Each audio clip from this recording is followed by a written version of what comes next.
ipanamyaw sa nga atong mga kauturan from abroad din sila mga kauturan.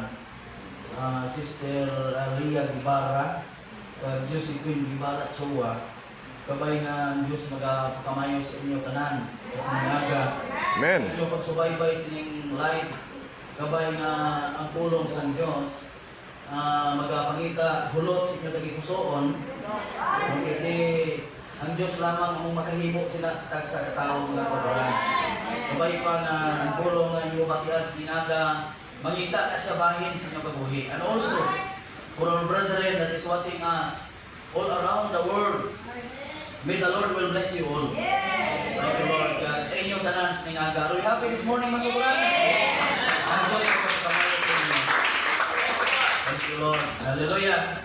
Sometimes pinatanaw ko pala ang dalagan sa inatawag nga pag-idog sa atong pag-alagad sa mga kauturan.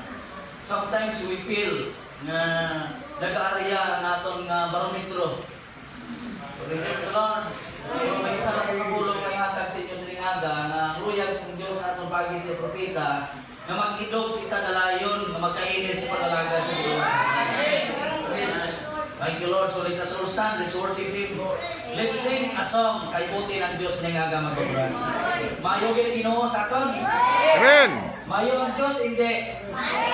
Amen. Talang yan, di mayo.